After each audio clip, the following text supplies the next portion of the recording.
So my name is Jeff Silvestrini. I've had the honor to serve as the first vice president of the league this year, and one of the duties of the first vice is to chair the Legislative Policy Committee. And first of all, I want to thank all of the members of the league that have participated in LPC during the course of the year. That's the body that gives the league and the board direction with respect to major policy issues. So thank you for that. And as Roger mentioned, one of the products of the work of the LPC is to come up with a resolution this year for your consideration that relates to short-term rentals. Why are we concerned about short-term rentals in our state?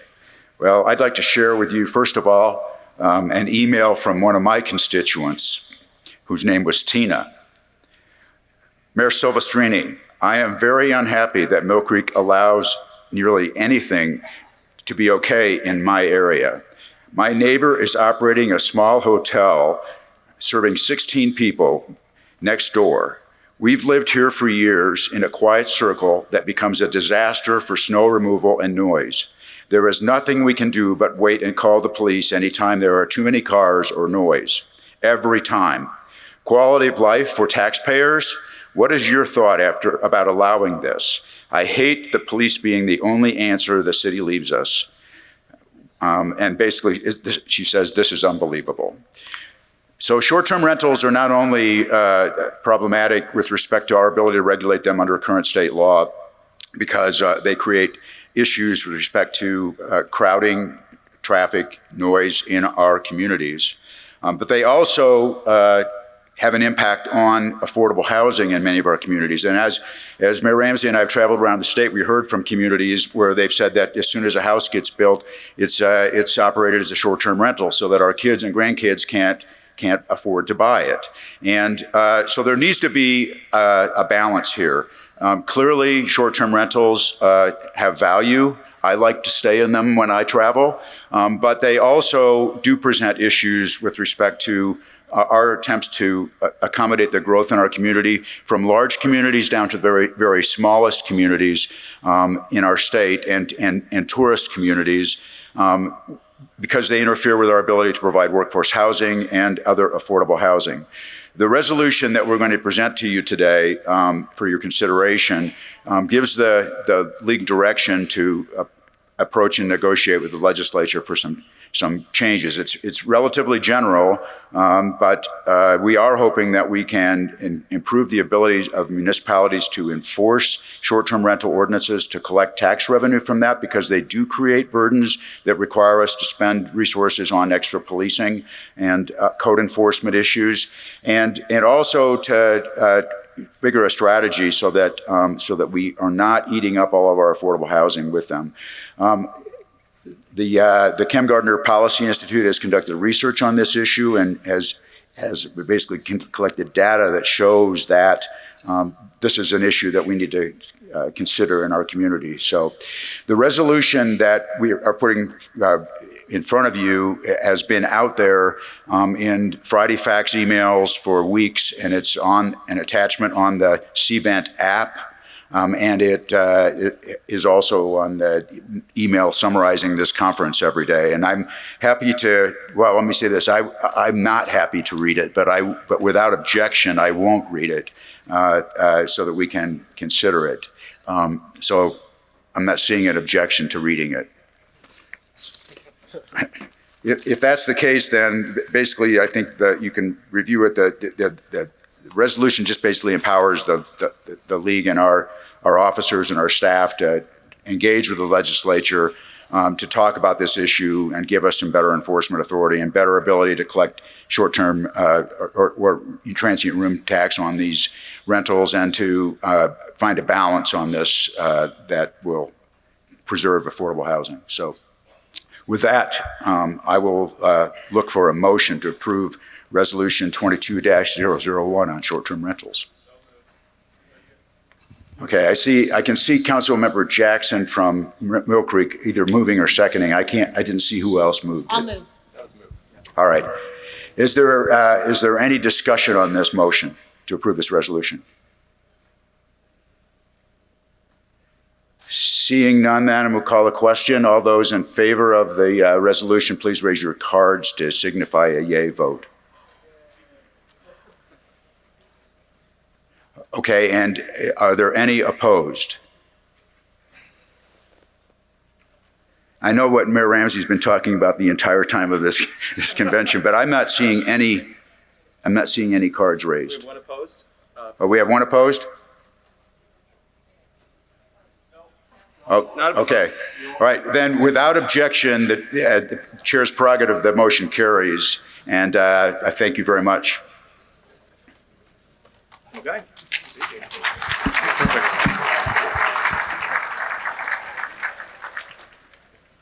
Okay, thank you for that. Thank you for not making us count any of that. We appreciate not having to get up and count, particularly this early in the morning. So my name is Justin Lee, Director of Government Relations. For those of you who don't know, I know, again, with the bow tie, it's confusing. I might be John Park, but I'm not. Just wearing it in his honor.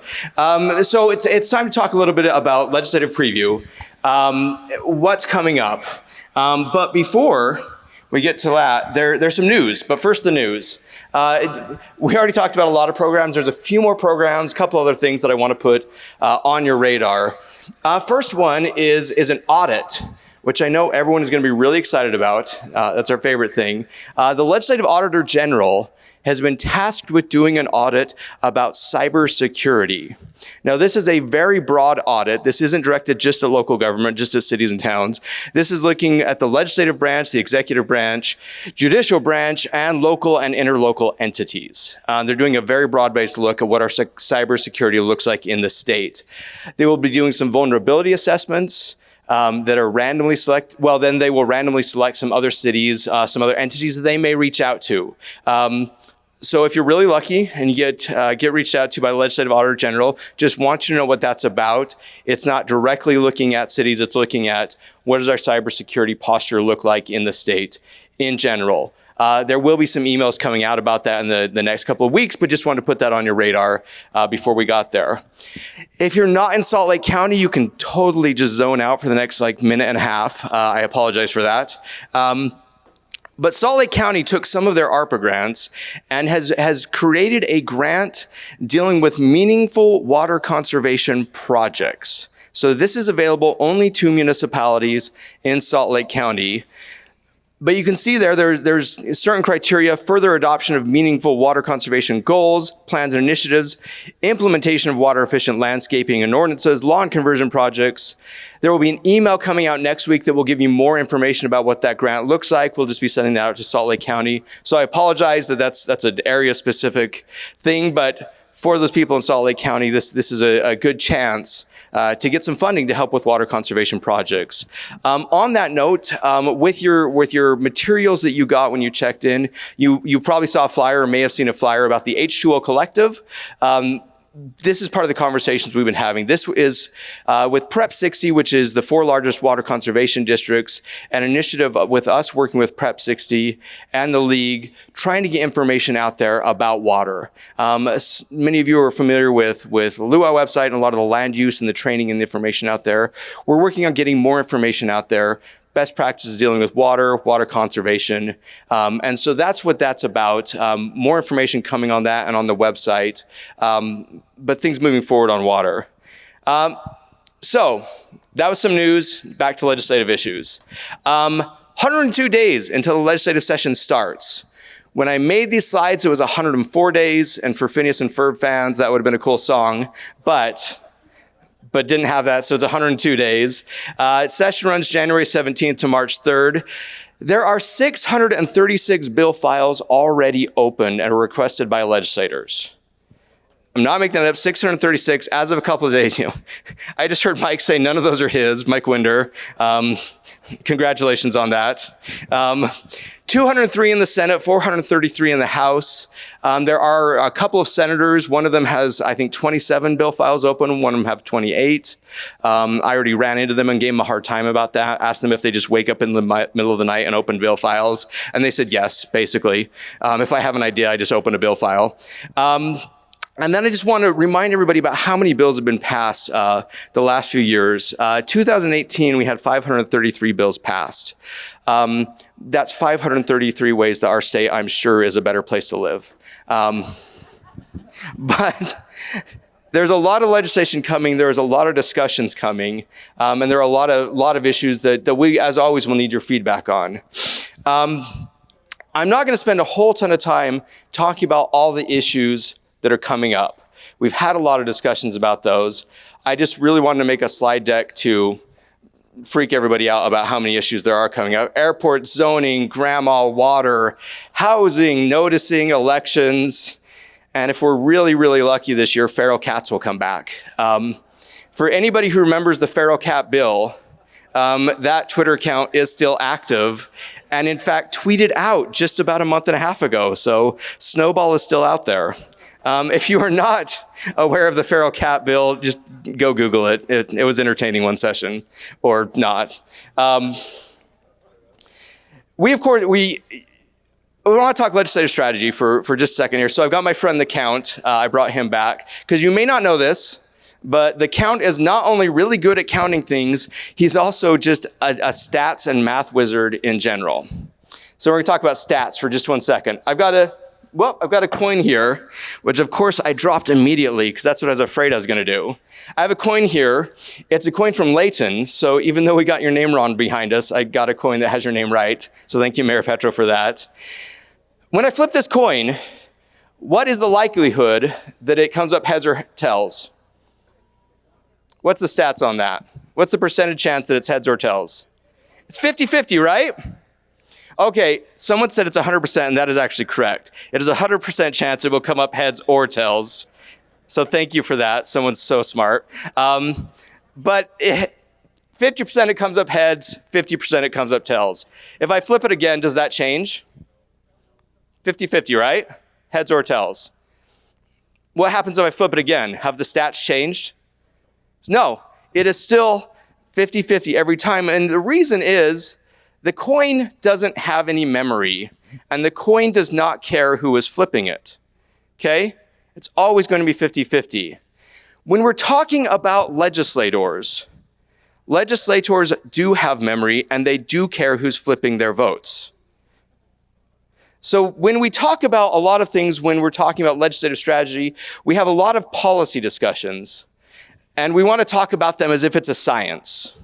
We talk about them as if we know what's going to happen. We're going to just get up and have these policy discussions. And I know we know this doesn't really happen, but we think maybe really good policy will just win the day, regardless of other factors. But that's policy. Really, there's a lot of politics involved, and that's more art. And there are a lot of other things that we need to talk about. So what I want to talk about for just a couple of minutes is not just the policies that we're going to be dealing with, but talk about some of the art behind how we need to talk with legislators about bills that are coming up. Because we ask you all the time, you need to be talking to your legislators. We need to be talking to your legislators. We say that just over and over and over. And some of the things that we talk about there is we need to talk to legislators, and we then give some really high-level kind of utopian hope answers that then maybe you might be the first call or the first text when they're considering legislation.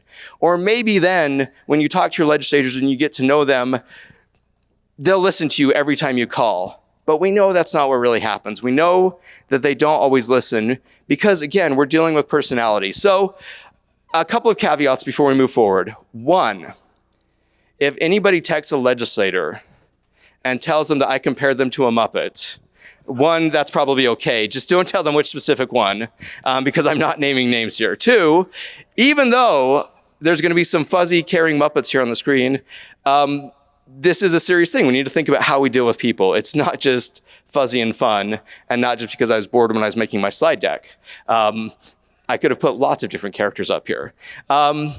So with that, let's talk about Cookie Monster.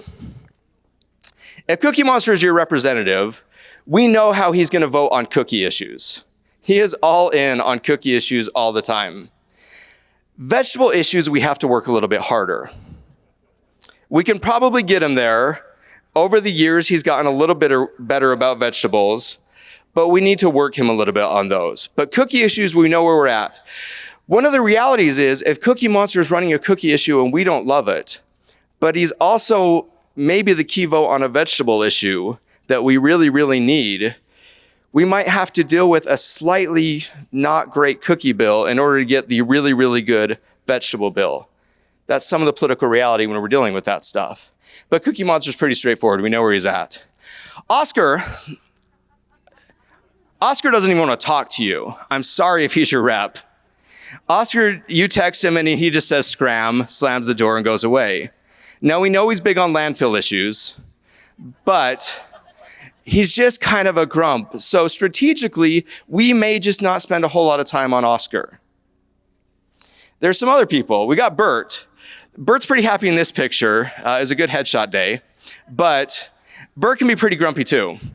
However, Bert is one of the kinds of guys that if you talk to him, if you explain the issues, you may be able to get him there, but he's going to take a little bit more time.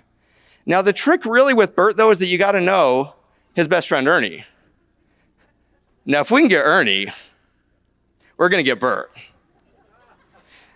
And these are the things we need you to know. We need you to know when you're talking to legislators, who are friends? Who do they know?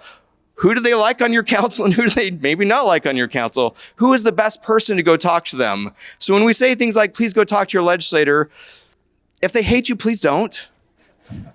But if the council member next to you really does have a good relationship with them, maybe that's the right way to go. Now you've got Elmo. Elmo talks on every single bill. He probably has a political podcast and tweets a lot. But we can talk to Elmo, okay? Elmo's someone we can deal with. Abby Kadabi here, newer legislator, hasn't been around a whole long time, really big on wand issues. She's open carrying a wand in this picture. You know where she's at, okay? These are the things we need to know as you get to know your legislators. It's not just about getting to know them. It's about learning what they care about and things that we can take. So if we have wand issues and a wand bill, we need to talk to Abby Kadabi. The other thing is, even though she's only been there for a few short years, she is the expert on wands in the legislature. It's important that we know who our experts are on certain things.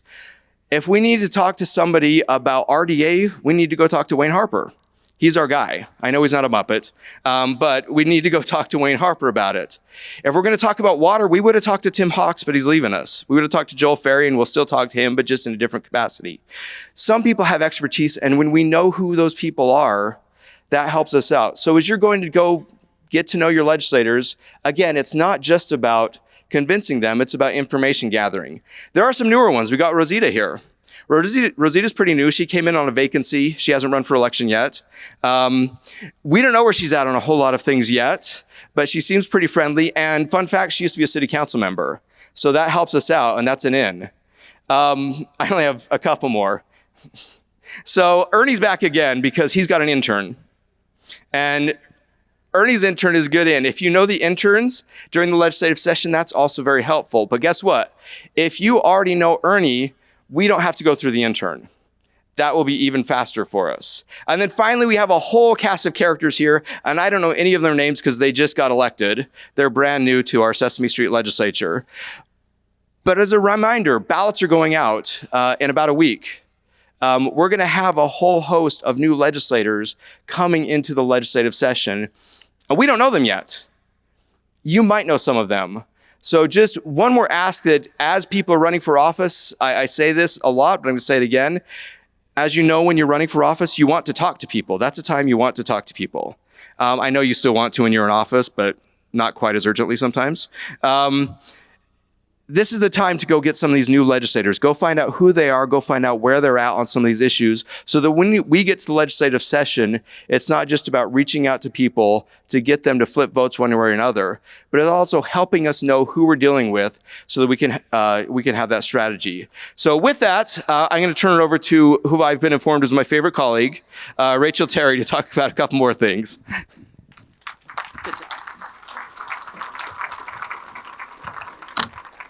Good morning, and thank you for being here at the convention. Thank you for being here on a Friday morning, starting at 8:30 a.m. We all had to be here before my kids even had to go to school.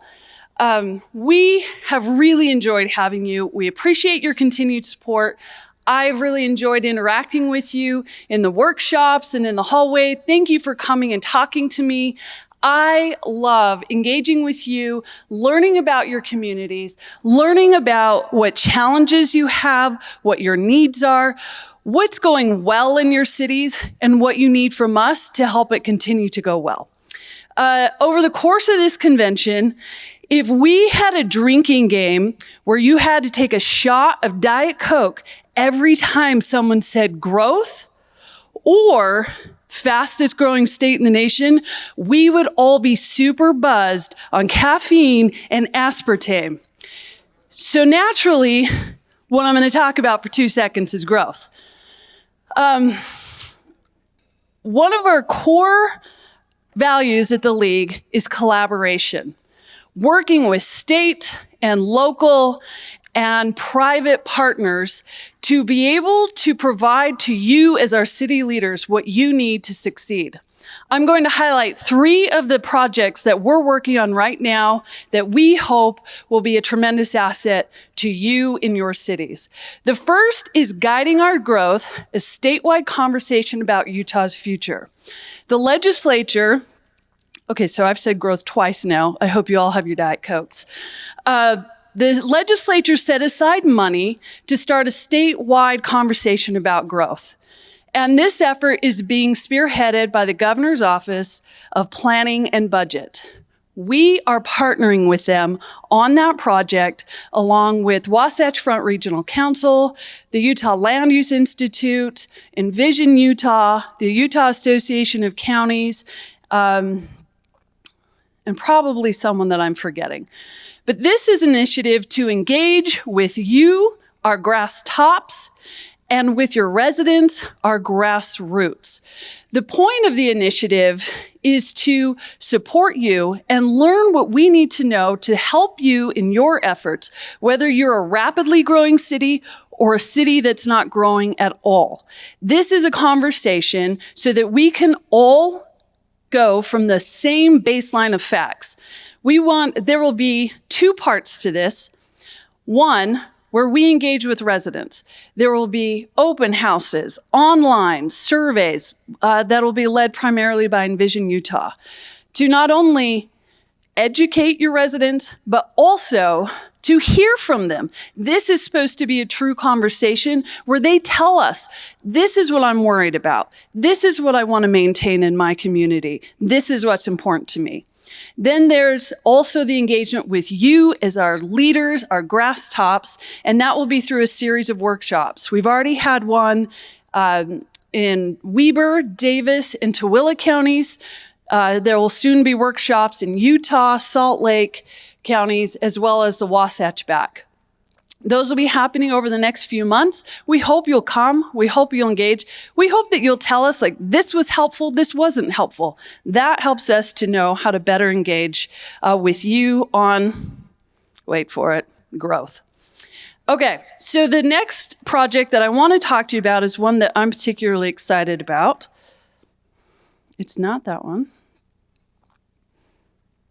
Okay, it's not the I wish it were the Muppets. Okay.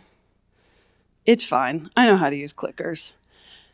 Your land, your plan. So yes, if you were here for the general session yesterday, you got to hear from Zions Bank and Intermountain Healthcare about your land, your plan.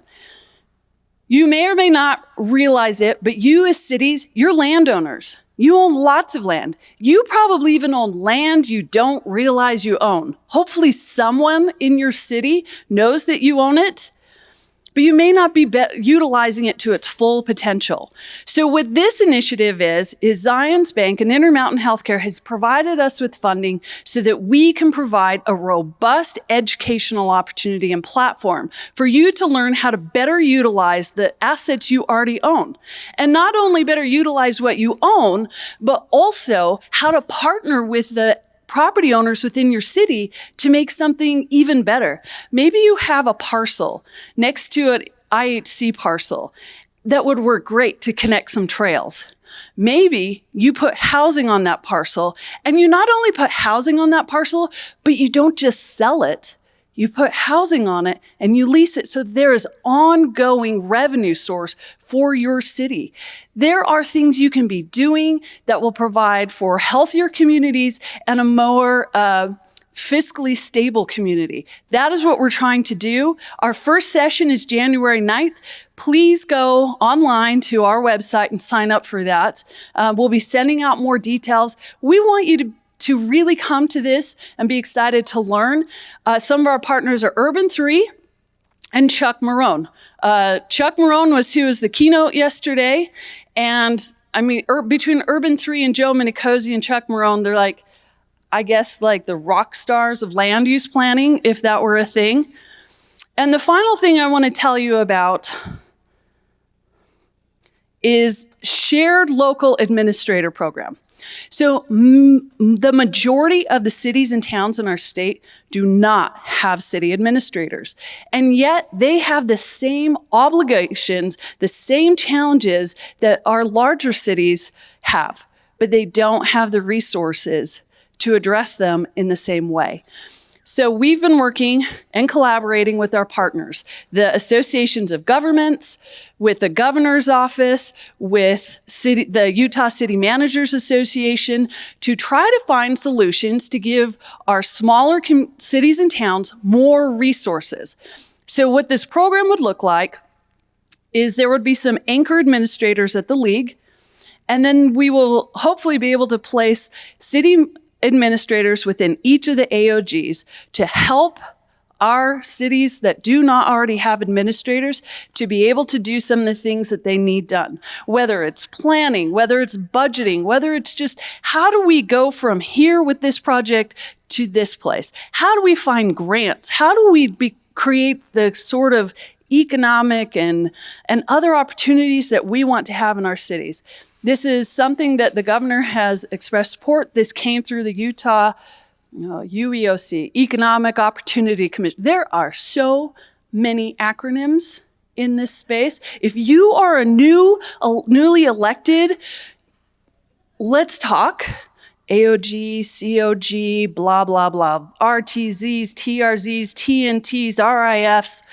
It is ridiculous. And so if you need help with that, please reach out to us. We can talk acronyms. So we hope that this is a helpful opportunity to those who need the support. We would ask you to let your legislator know that this is coming, that you support having this program available. We're asking the legislature to fund this request during the next legislative session. So get excited. There'll be continued collaboration, and we hope we get to collaborate with you moving forward. We love working with you. We appreciate you being here. And now I'll turn the time over to Cam.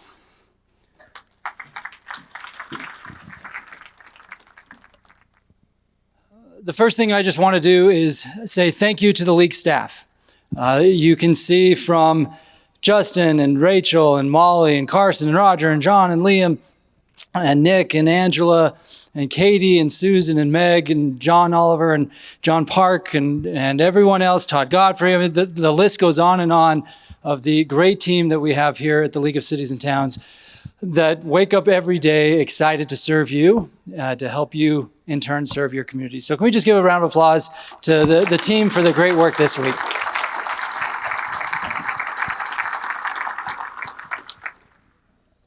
I'm proud to be a part of their team, and I'm humbled to be the director of the league. I've now been the director of the Utah League of Cities and Towns now for almost 5 years, even though I started the league back in 2006. I ask this question every year when I do the State of the League, and every year there are fewer and fewer hands. But how many people remember when I started the league in 2006? Yeah, actually, there's still quite a few. Okay, that makes me feel a little bit better because I don't feel old enough to be the institutional knowledge, and yet every year there's less and less institutional knowledge. A couple days ago, when the governor was here, he spoke about the state flag. And he talked about how the state flag is a symbol for the state, and then he referenced about Utah and BYU shirts at Disneyland and the like. Well, when I think about the state symbol, this is something we actually talked about back in April. I think about the Jazz, right? Utah fans, BYU fans, right? He didn't bring that up. I was flabbergasted he didn't bring it up because he always talks about it on Twitter. But the Jazz usually unite us. I say usually Because when I was on this stage back in the spring, little did I know that in the upcoming months, after I made some bold predictions about the Jazz and we talked about Jazz jerseys, that Snyder would be gone, they'd trade Rudy, they'd trade Donovan, and then they would pick that. And I'm not talking about Jordan Clarkson. I mean, he's probably the only guy I still recognize on the team. But they picked that jersey, and that's from somebody who has the Jazz owner has a background in survey work and gathering public opinion. But that's what they picked. I think, can we all agree in this room that we've seen junior Jazz jerseys that are better than that? Like, for example, that.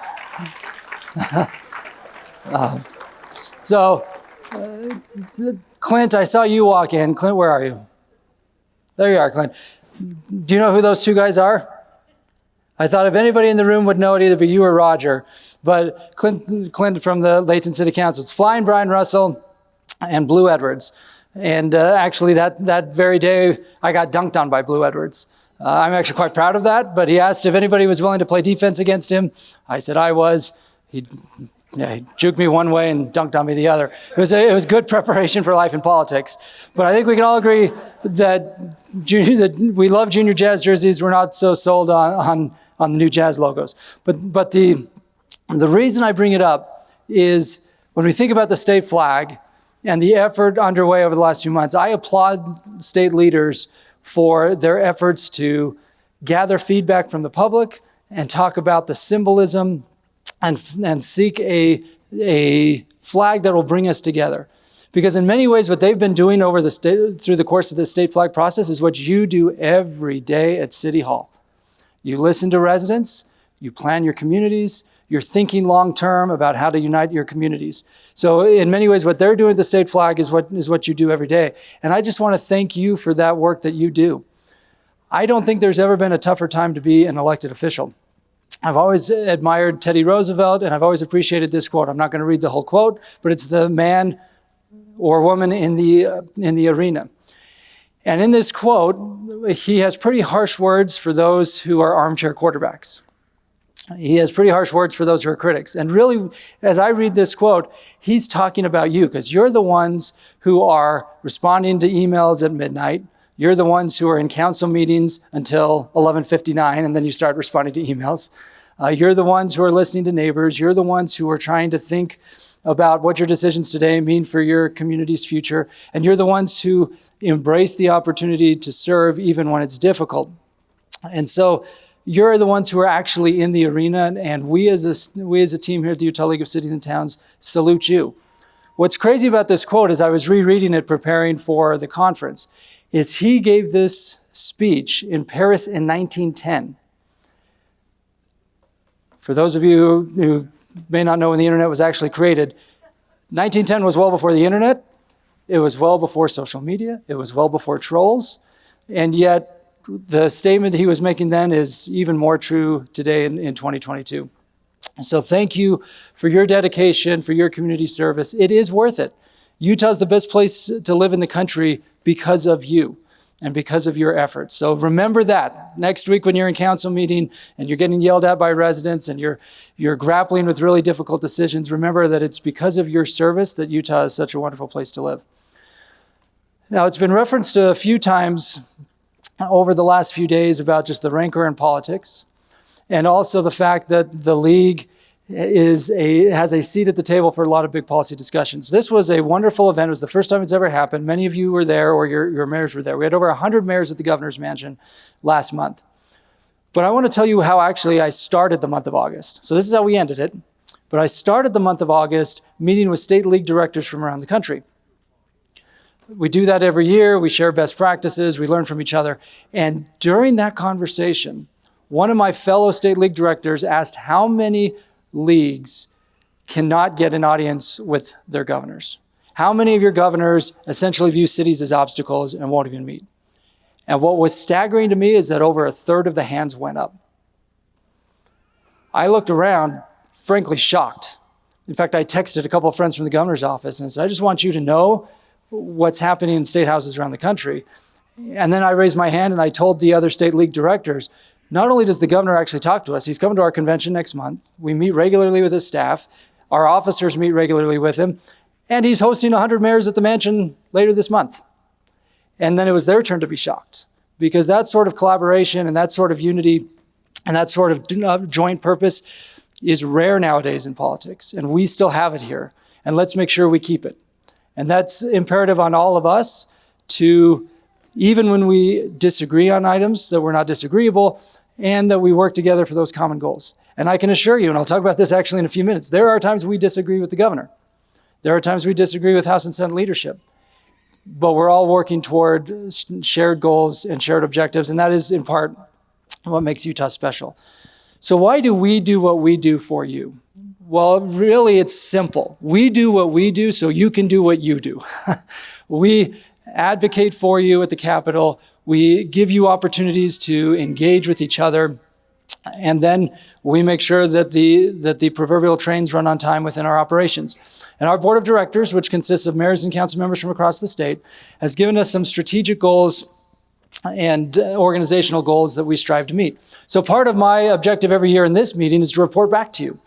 Make sure you're aware of what we're doing so that you are confident in your membership within the league. So there are really three categories: advocacy, engagement, and operations. I'll actually start at the bottom one on the operations, because we have striven to be accountable in how we handle our finances, because you provide the majority of the support that funds the League of Cities and Towns. Our COO, Chief Operating Officer Nick Jarvis, put this together, and we were proud that in the last couple of years we've been able to find efficiencies in our operations, while at the same time we've been able to reinvest dollars to expand our staff bandwidth. And I really want to thank the current board of directors for your investment within league staff. It has made a noticeable difference in our bandwidth at the Capitol and our bandwidth to do events like this and to meet our engagement goals. We're updating our budget process based on feedback from the board. And this year in 2022, we've seen record attendance both at this conference and at the spring conference. So thank you to those of you in this room and those who will be watching later for your engagement within the league. Critically, thank you also to our corporate partners and our sponsors who help underwrite the costs of these conventions. And we actually set a record this year for the amount of sponsor revenue that we've ever had before. And kudos to my team for building those partnerships. And here's to the sponsors. Yes, thank you, Mayor. Now, on the advocacy and on the engagement side, when Justin told me that there were already 600 bill files open and it's only October, that ruined my day because those numbers continue to grow. And it is frustrating. It is frustrating because inevitably a good chunk of those bills are going to impact local government. In fact, last year we worked on about 200 bills, and over the course of my time since 2006, we have seen a growth in bills that we work on annually. In fact, when I started in 2006, we averaged about 100 bills that we were tracking each year that impacted local government. Now that number's doubled. What this slide shows, and it's elementary because I built it, but the staff of the State House of Representatives in 2010 versus 2022, and you can see that in their case, it's more than doubled. Our staff hasn't more than doubled, but we have in recent years been able to expand our bandwidth and expand our staff. And again, thank you to the board for those investments. And then we rely a lot on you. We rely on your city attorneys and your city managers. We rely heavily on our officers and the board of directors and on mayors and council members across the state to help bolster our efforts and to elevate the voices of cities at the Capitol. So thank you.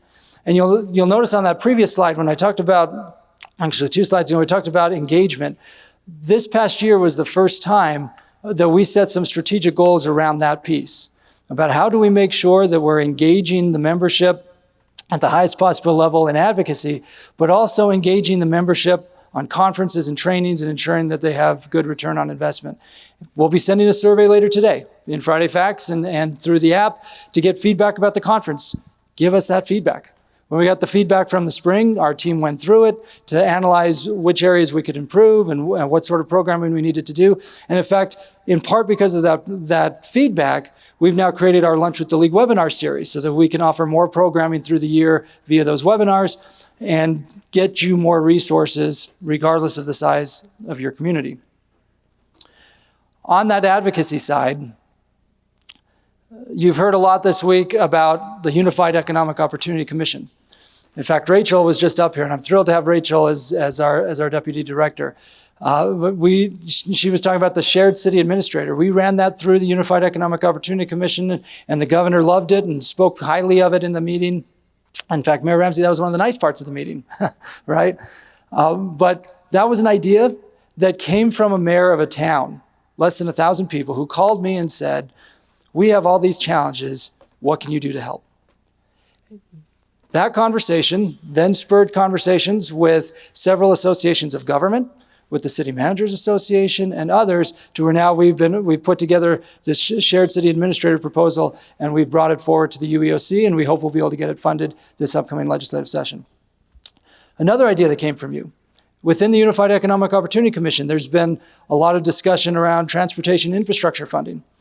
And we heard from members, particularly in small communities, who said we can't hit the local match requirements that are on us in order to qualify for state transportation projects. So with our partners at WFRC, Wasatch Front Regional Council, and others, we've had discussions within the Unified Economic Opportunity Commission about more flexibility for how you get those matching dollars.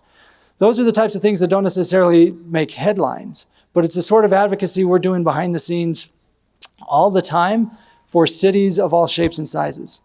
Now, we work on 200 some odd bills. We do not get involved in specific appropriations. So we do not go say, legislature, please fund Cameron City for this particular project. But where we do get involved is when there are general appropriations that benefit cities according to our board's direction, or to provide tools and resources directly to you to meet the needs of your constituents. So I'm just going to take a second to talk through some of that return on your investment that you are seeing in your city budgets. So for example, secondary water metering, when that conversation started, there were 0 state dollars attached to it. By the end, thanks in large part to Justin Lee's efforts, there were $250 million of state dollars available to help cities. It doesn't cover the whole cost, but it helps cities meet that mandate. House Bill 362 several years ago, how many of you were in your current positions in 2015? Not very many. Back in 2015, before many of you may have even been elected, we spent several years working toward a bill that authorized a new sales tax for transportation and dedicated 0.10 of that to cities directly. Likewise, it also modified the motor fuel tax and indexed it for future growth. Every city and town in the state, regardless of size, saw a benefit from that bill and continues to see a benefit from that bill.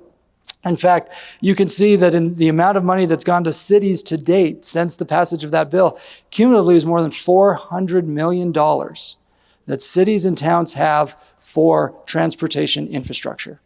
And that number will continue to grow year after year. I mentioned it on stage yesterday, but when the legislature got their ARPA dollars, we partnered with them to secure matching grants for cities and towns. And we also partnered with them on the CARES Act, where cities and towns under congressional decree received exactly $0 statutorily from the CARES Act. But because of the partnerships that you had built with your county leaders and that we had collectively built with state leaders, over $200 million of those CARES Act dollars ended up in City Hall. Technical assistance, the statewide conversation on growth that Rachel referenced, homelessness mitigation funding for the first time last year. And Wayne Niederhauser was here yesterday talking about his vision as state homeless coordinator. He has been a tremendous advocate in that space and a tremendous partner as we try to address the challenges around homelessness. But for the first time, we now have dedicated state money that's helping the cities that house homeless resource centers. And every city and town contributes financially to help those cities. That's the good news. The bad news is it's still not enough. And the need is still very high. And that's why we're continuing the conversation with Wayne Niederhauser and trying to focus on long-term solutions. None of these policy questions we've talked about the last few days are easy to answer. If they were, they would have been answered by now. But the fact is you all have a seat at the table through the league, and we want to elevate your voice. So similar to that mayor who called me and said, what can you do to help us on the shared city? What can you do to help us on the administration side? And then that's resulted in this idea on the shared city administrator program. If you have ideas in the advocacy space, if you have ideas on programming or webinars you'd like to see or trainings you'd like to see through the league, let us know and we'll figure out a way to meet you where you are, elevate your voice, and engage you within the league. Back to the drinking game, Rachel. When we talk about growth and we talk about the fastest growing state in the country, we as a staff, we're trying to rethink that over the last couple of weeks. So this is one of the many charts that you'll see from the Kempsey C. Gardner Policy Institute of Utah's growth, but it breaks down to about 55,000 new residents a year. Taylorsville, even with the lights, I can see you there. That's basically a new Taylorsville every year. I love Taylorsville. Taylorsville is great. I grew up in Murray, across the river from Taylorsville. Imagine adding a new Taylorsville every year. So we thought, well, what does that actually look like at City Hall? Well, what it looks like at City Hall for an average city the size of Taylorsville is 161 new miles of roads that cities have to pave and maintain, and the 15 snowplows that come with it. It's police vehicles and fire engines and over 100 combined firefighters and police officers. 9 million gallons of water used a day and 3 million gallons of sewage treated daily. When we talk about growth, it's not just about housing and jobs, it's about the services and the infrastructure that we have to, as cities, provide in perpetuity. Well, then this led us to the question, do legislators know what growth really means at City Hall? Which then led to an even more foundational question. Do legislators know what you do at City Hall, period? And that's one of the challenges that we have for you walking out of here today. We need you to have those conversations with legislators and just start there. What do you do at City Hall?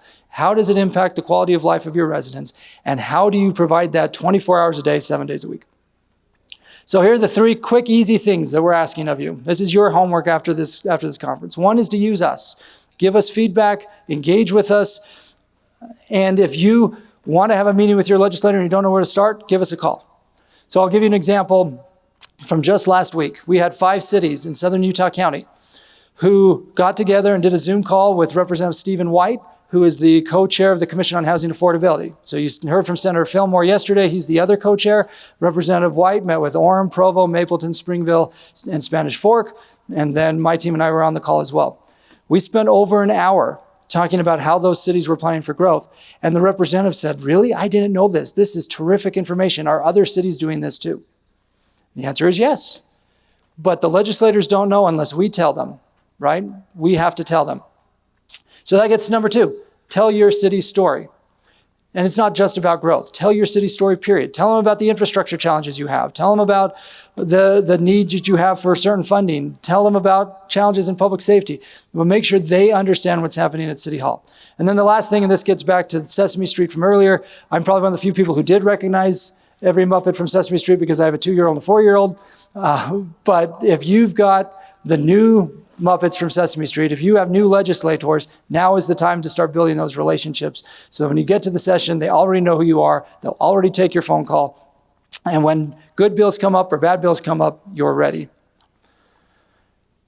Another easy example, and I want to thank Layton City and Mayor Petro, because Mayor Petro hosted a meeting with Speaker of the House, Brad Wilson. It was supposed to be an hour. We were there for over 2 hours talking about housing and water, and we had all the mayors of Davis County, as well as Mayor Ramsey and Mayor Silvestrini, who joined us for that event. We are willing to be a resource for you and to help you as you engage with those legislators, because at the end of the day, the strength of the league is the membership, and you are that membership, you are that strength. So thank you for what you do, and thank you for your service to our communities. There's our contact information, including my personal cell.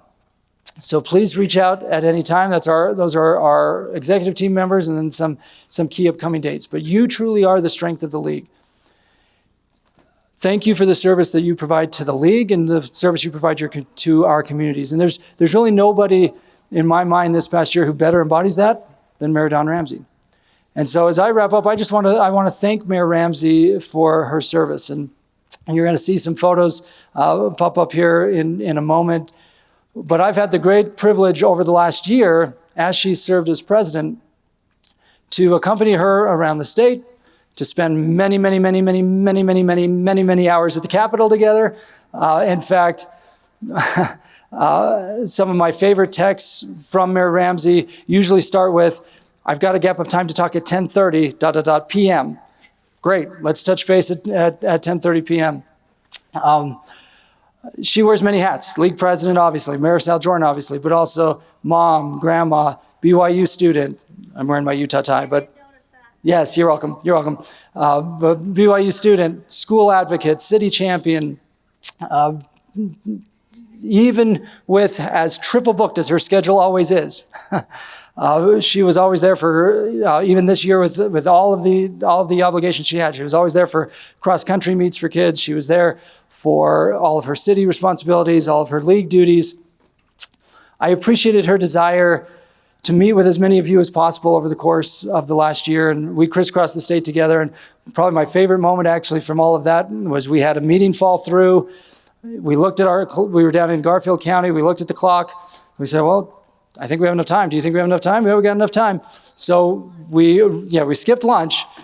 The lunch fell through, so we skipped lunch. We drove to Bryce Canyon, spent 10 minutes enjoying the view. We were there dressed up in our business clothes. None of the other tourists were. They thought we were kind of strange. We popped out. We looked at the amphitheater, took some pictures, jumped in the car, ran back to the next meeting. But I've thoroughly enjoyed getting to know her and her family better over the last year. Another thing you may not know is that Mayor Ramsey has a grandbaby in California. So we've had multiple conversations late at night as you're driving across Nevada to go see the grandbaby. In fact, that's why I think Diet Coke was created, not necessarily for the drinking game, but for late night drives across Nevada.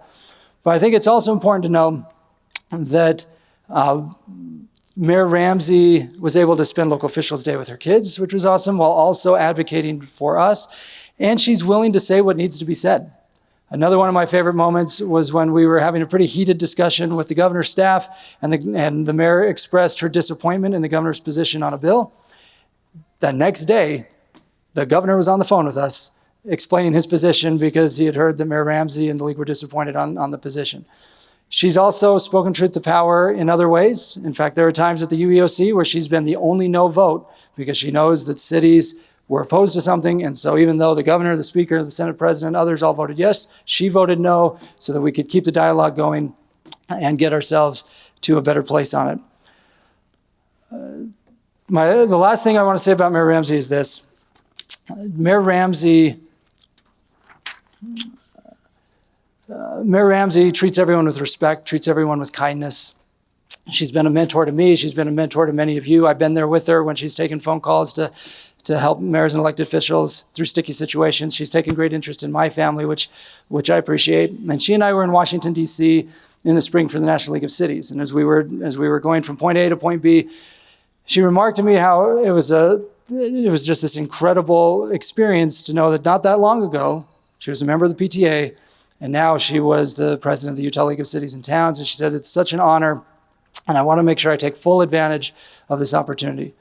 Well, Mayor Ramsey, I can say mission accomplished. You took full advantage of the opportunity, and truly the honor has been ours to have you serve as our president. So with that, thank you, Mayor Don Ramsey.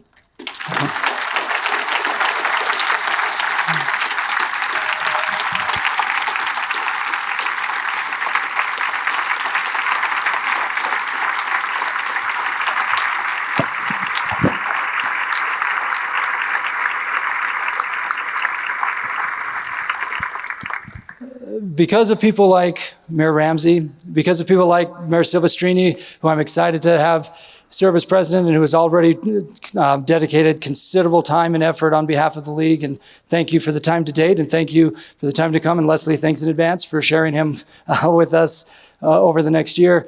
Thanks to Mayor Kafusi, Mayor Caldwell, the league board, all of you in this room. I am proud to stand up here and say, because of you, the state of the league is strong. So thank you very much.